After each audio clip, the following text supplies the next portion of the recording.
الرحمن الرحيم الحمد لله رب العالمين وبه نستعين والصلاة والسلام على سيدنا محمد وعلى آله وأصحابه أجمعين أما بعد أعوذ بالله من الشيطان الرجيم بسم الله الرحمن الرحيم قل هل يستوي الذين يعلمون والذين لا يعلمون صدق الله العظيم قابل قدر علماء کرام مہمانان اعظام ملت اسلامیہ کے غیرت مند خواتین اسلام السلام علیکم ورحمۃ اللہ وبرکاتہ۔ اللہ کا فضل ہے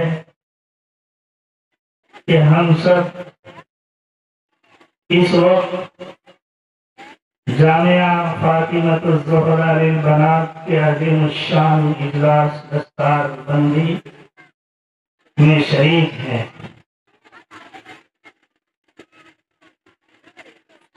اور کافی دیر سے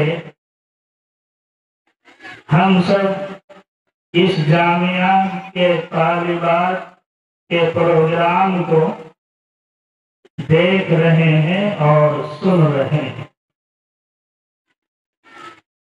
چند منٹ کے لیے میں آپ کے سامنے حاضر ہوا ہوں۔ سب سے پہلے میں دعا کرتا ہوں اس جامعہ فاطمۃ الزہرا للبنات کے لیے کہ خدا محفوظ رکھے حاسدوں کی بدنگاہی سے، خدا محفوظ رکھے حاسدوں کی بدنگاہی سے، ترقی اے خدا اس جامعہ میں بار بار آئے۔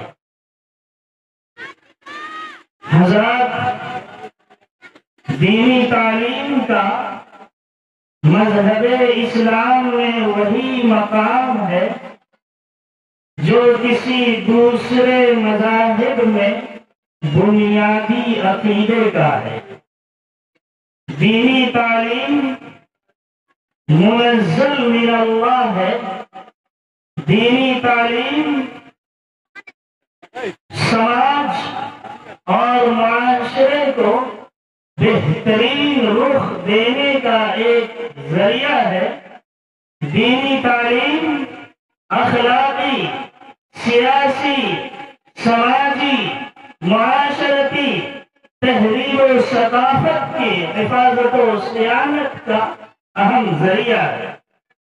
اگر یہ کہا جائے کہ دینی تعلیم ہی کے ذریعے سے ہم اللہ کو پہچان سکتے ہیں، دینی تعلیم خدا کا فرمان ہے، دینی تعلیم رسول اللہ کا اعلان ہے، دینی تعلیم صحابہ کا معیار ہے، دینی تعلیم وقت کی پکار ہے۔ دینی تعلیم اگر نہ ہوتی تو آج مدرسے میں تالے لگا دیے جاتے، اگر دینی تعلیم نہ ہوتی تو مسجدوں کو تہوارہ کر دیا جاتا، اگر دینی تعلیم نہ ہوتی تو قبرستان پر محلے تعمیر کیے جاتے، اگر دینی تعلیم نہ ہوتی تو خانقاہوں کو تہوارہ کر دیا جاتا، اگر دینی تعلیم نہ ہوتی تو قرآن مجید کے سمجھانے والے نہ ملتے،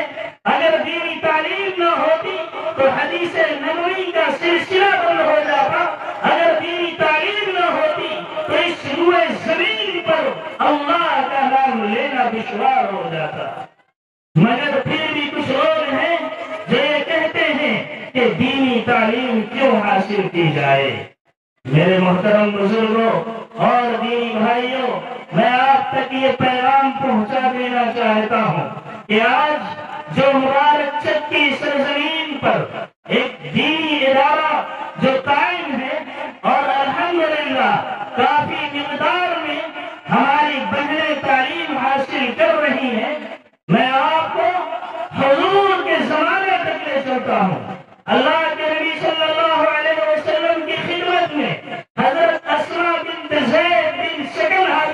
ہوتی ہے اور کہتی ہے یا رسول اللہ، اللہ نے آپ کو مردوں کے لیے نبی بنا کر بھیجا، یا رسول اللہ، اللہ نے آپ کو عورتوں کے لیے بھی نبی بنا کر بھیجا، لیکن کیا بات ہے کہ مرد حضرات جماعت میں حاضر ہو کر نماز پڑھتے ہیں، مرد حضرات جہاد میں جاتے ہیں، لہذا ان کی اجتماعی عبادت ہو رہی ہے، یا رسول اللہ ہم عورتیں گھروں میں اپنے شوہروں کے مال کی بس حفاظت کرتے ہیں، اپنے بچوں کی حفاظت اور نگرانی کرتے ہیں۔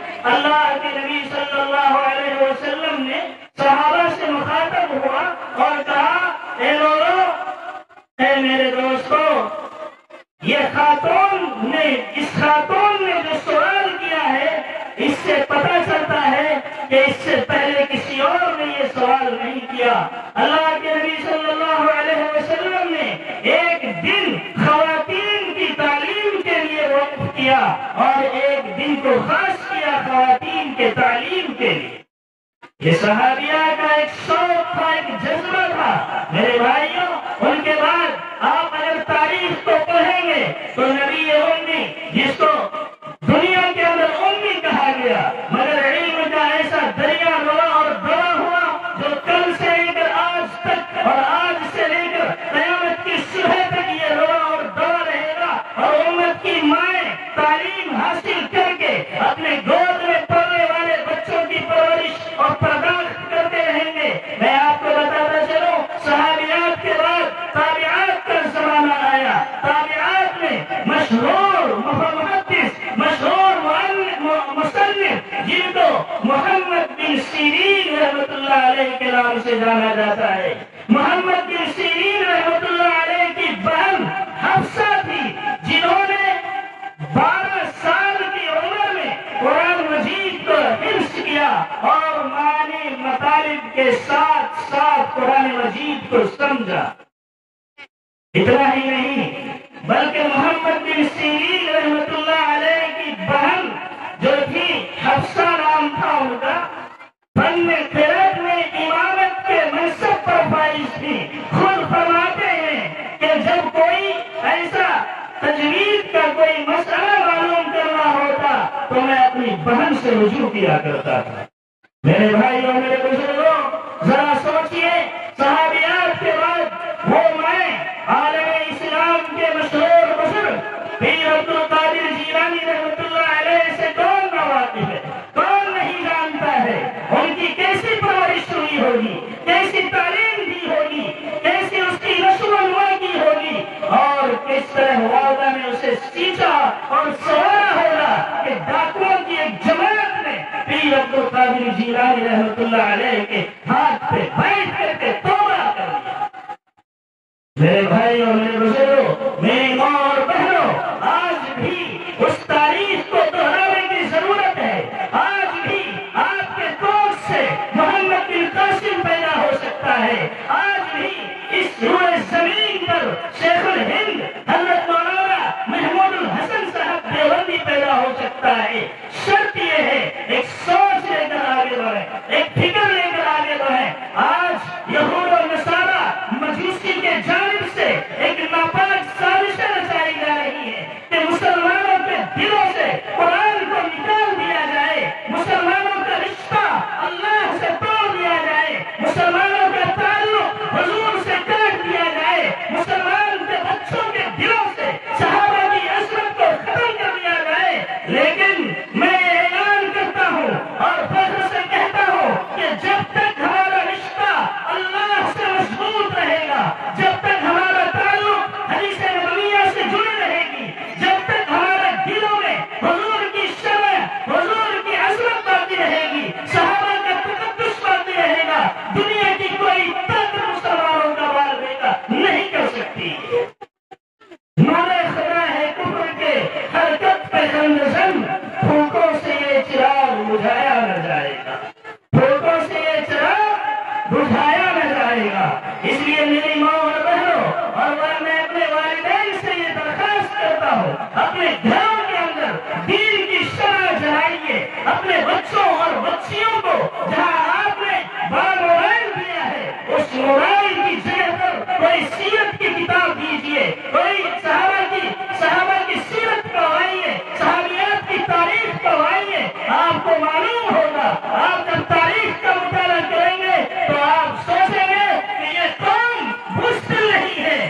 قوم تو باہمت ہے، اس قوم میں اگر صدیق کی صداقت ملتی ہے، وہی عمر کی عدالت ملتی ہے، وہی علی کی شجاعت ملتی ہے، وہی عثمان کی سخاوت ملتی ہے۔ اور جس قوم کے اندر صدیق کی صداقت موجود ہو، عمر کی عدالت موجود ہو، علی کی شجاعت موجود ہو، عثمان کی سخاوت موجود ہو، پھر دنیا کی کوئی طاقت اس قوم کو نیچے نہیں گرا سکتی۔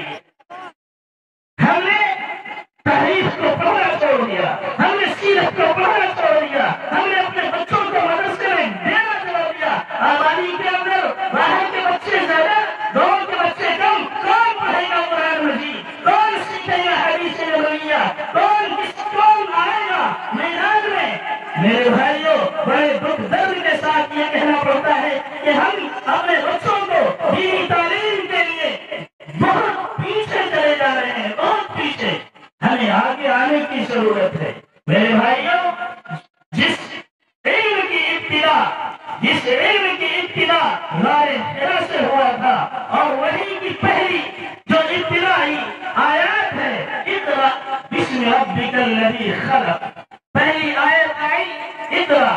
میں آپ کو بتاتا چلوں کہ عرب کی اس سنگلاخ وادی میں جس میں حضور پاک صلی اللہ علیہ وسلم کا ظہور ہوا، جس میں آپ دنیا میں تشریف لائے، اس وادی مکہ میں کون ایسی برائی تھی جو نہیں ہو رہی تھی؟ کون ایسا جرم تھا جو نہیں کیا جا رہا تھا؟ کون ایسا گناہ تھا جو اس روئے زمین پر انجام نہیں دیا جا رہا تھا؟ قتل و غارتگری بھی تھی، زنا بھی تھا، شراب بھی تھا، لیکن اللہ نے پہلی آیت نازل فرمائی اقرأ بسم ربک الذی خلق، کہ جب تعلیم ہوگی تو پھر شراب سے نجات ہوگی، جب تعلیم ہوگی زنا سے چھٹکارا ملے گا، جب تعلیم ہوگی انسان گناہ سے بچے گا۔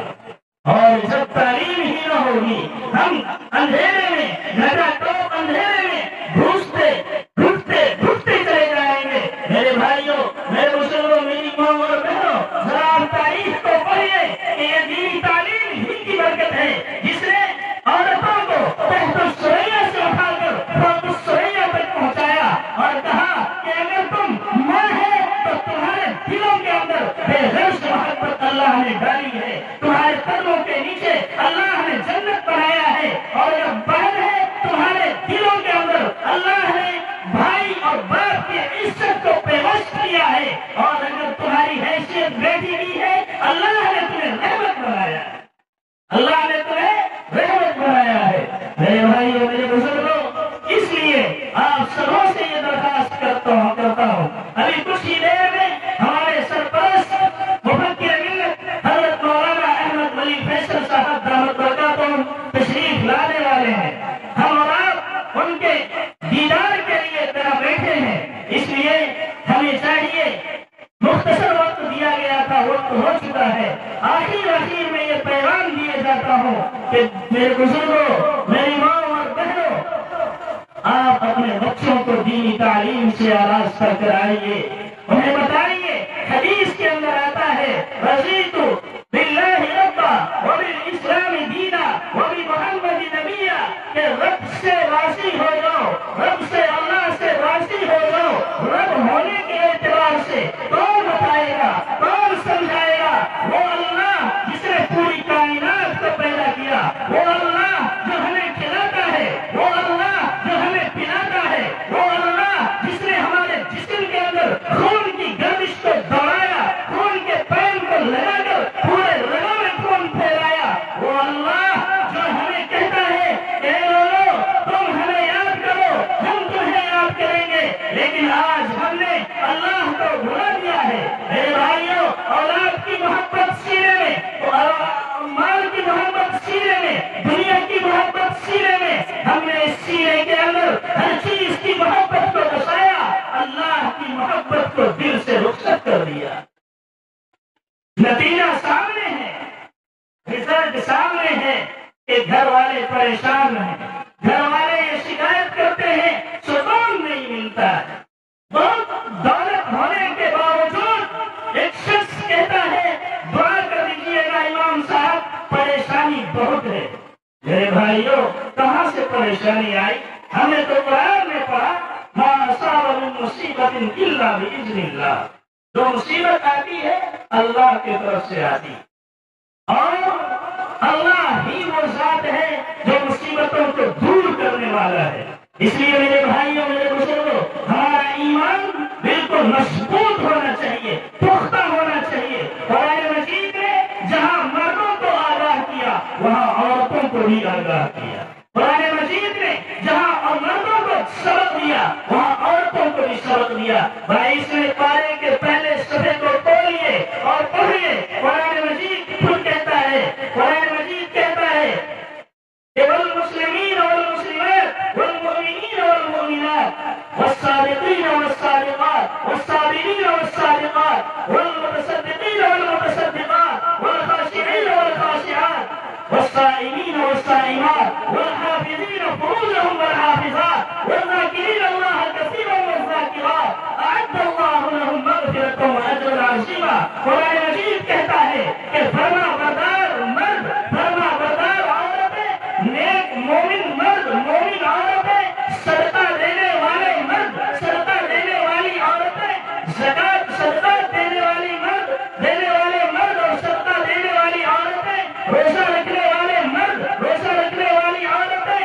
اللہ سے ڈرنے والے مرد، اللہ سے ڈرنے والی عورتیں، اللہ کے لیے اپنی شرمگاہ کی حفاظت کرنے والے مرد اور اپنی شرمگاہ کی حفاظت کرنے والی عورتیں، اور اللہ کا ذکر کثرت سے کرنے والے مرد اور کثرت سے کرنے والی عورتیں۔ اللہ نے فرمایا اعد اللہ لهم مغفرۃ واجرا عظیما، ایسے مرد اور عورت کے لیے اللہ نے اجر عظیم کا وعدہ فرمایا ہے۔ وما كان لمؤمن ولا مؤمنة اذا قضى الله ورسوله امرا ان يكون لهم الخيرة من امرهم، کہ جب اللہ کا حکم آ جائے، جب اللہ کے رسول کا فرمان آ جائے تو پھر کسی مرد مومن اور کسی مرد مومنہ کے لیے یہ گنجائش نہیں ہے کہ وہ اللہ اور اس کے رسول کے حکم میں کوئی رد و بدل کرے۔